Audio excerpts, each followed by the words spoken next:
Ladies and gentlemen, the Queen. If you don't understand that joke, tune in tomorrow for Fun Friday and all will be explained. It is true that I grew up with socialism. I was ultimately very active in the National Union of Journalists. That was until around about the mid-'80s when the National Union of Journalists sent a letter of sympathy to one Colonel Gaddafi. And the reason for the letter of sympathy was because we just bombed the crap out of him. I thought, what on earth has this got to do with the terms and conditions of the journalists I was supposed to be representing? And so I quit. And it was kind of the culmination of a journey that actually started with Apollo 13, believe it or not. I was an absolute space geek, and indeed still am. In fact, up until 8 weeks ago when I moved here, I could see the shuttle launch from my backyard. I've been to the Cape to see numerous shuttles launch in person from the nearest they'll let you go, which is 3.5 miles.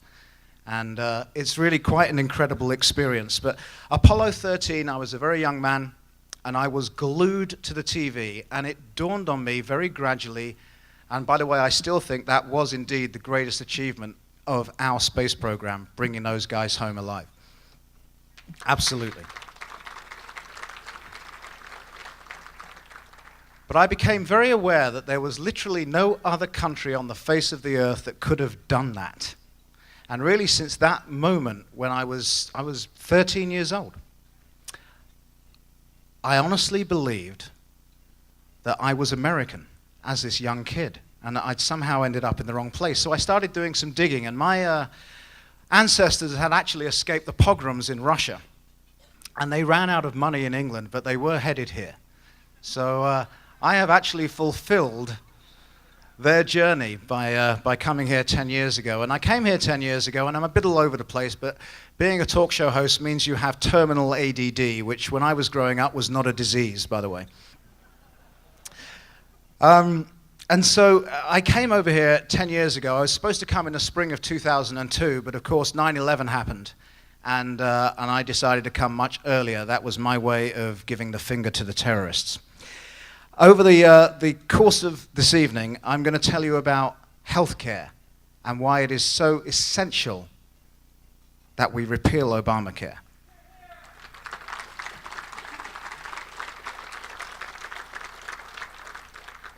So we're definitely going to go there. I'm also going to talk to you about growing up with socialism and what that means and how essential, and I mean essential, it is that we defeat the president come 2012.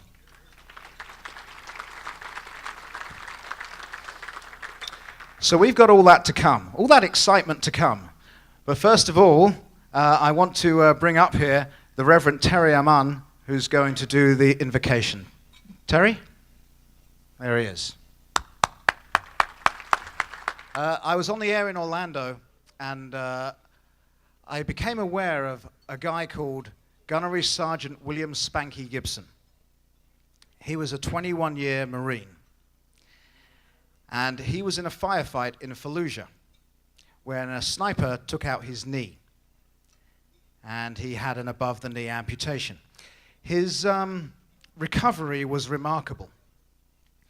And at one point, he was swimming the Escape from Alcatraz swim, which takes place in the Bay of San Francisco in about 60-degree water with one leg. And he got out of that water, and the commander of Marines said to him, "Spanky," by the way, he got that name in boot camp, Little Marine, but not someone to mess with, trust me. "Where do you want to go, Spanky?"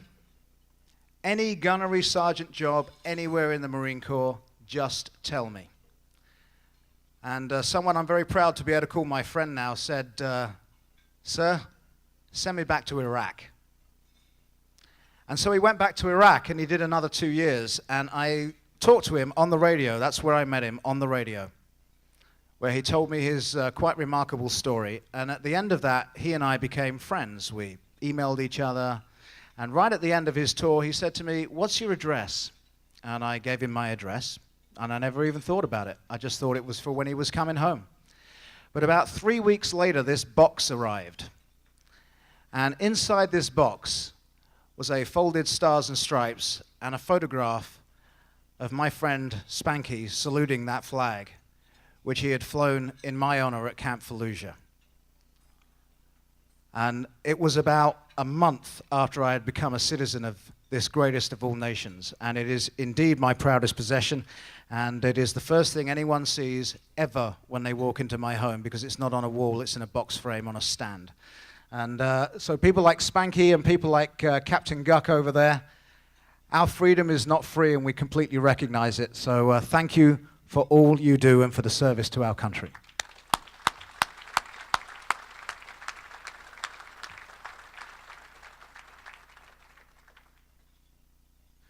And the problem with growing up with socialism is you're born into it. You don't know any different. The government is supposed to take care of you. That's exactly what you think. It's their responsibility. And that's how you grow up, because that's the only thing you ever know. And then you're reliant on your parents to point out the right way of doing things. And I was very lucky. I had two parents who did that, who made me stand on my own 2 feet. I had my first job at 12 years old, which I went out and got on my own by knocking on doors. Why? Because I wanted my money in my pocket and no one could tell me what to do with it. Interesting concept, huh? But the other problem with growing up with socialism is you become immune to the taxes. Somebody doing reasonably well, I'm not talking about the super rich, I'm looking around this room, it's probably most of us in here doing okay, not super rich, not worrying about where the next meal is coming from. Your taxes right now are 50%. That's income tax. On top of that, you're paying 12% national insurance. What national insurance is supposed to do is give you free health care and a pension that you can't live on. If that isn't enough for you, there is 20% sales tax on everything. Everything.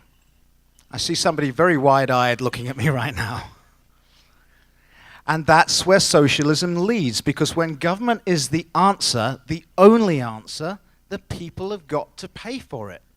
Incentive gets driven out the room. There's just literally no incentive to do it. Somehow or other, in the middle of all of that, I launched a corporate communications business that ended up being the most successful one in the UK. And I ran it for about 20 years. Somehow in the middle of all that. But then you have other weird and wonderful decisions to make, like, what car can I have? Not what car do I want. What car isn't going to get keyed? What car isn't going to provoke other kinds of jealousy? Because success is frowned upon. If you're successful in a socialist country, you either inherited it or you stole it. There is no possible way you worked for it. I used to do 15 hours a day, 6 days a week, and I was very successful. If we don't push it back, I just gave you a glimpse of our future.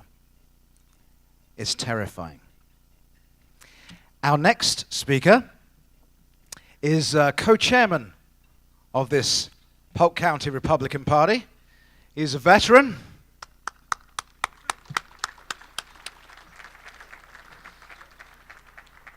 I would make drinking jokes because he used to be a Northwest pilot, but I'm not going to do that because now he's a volunteer cop.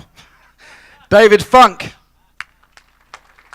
I actually forgot to mention my favorite tax. Tax on tax. That's a great one. You see, if you got a gallon of gas, let's say it cost $1, then you have, that would be nice, wouldn't it? Then you have gas tax. Let's say that's 50 cents. Well, the sales tax is not paid on the buck. It's paid on the $1.50. So tax on tax in socialist Europe. And then, of course, there is healthcare. National Health Service killed my dad. It's a very emotive sentence, but it is absolutely true.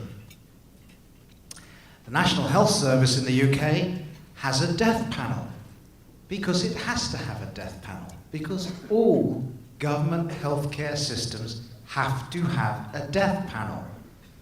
The one in the UK is called NICE. That's its acronym.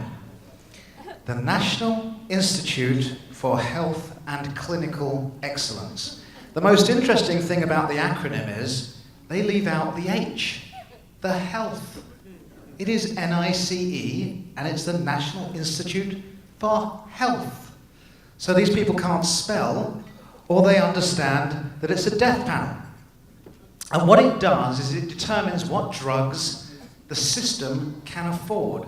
There's 2 breast cancer drugs right here, not available in the UK, because the system can't afford it. They're not evil, they're just accountants.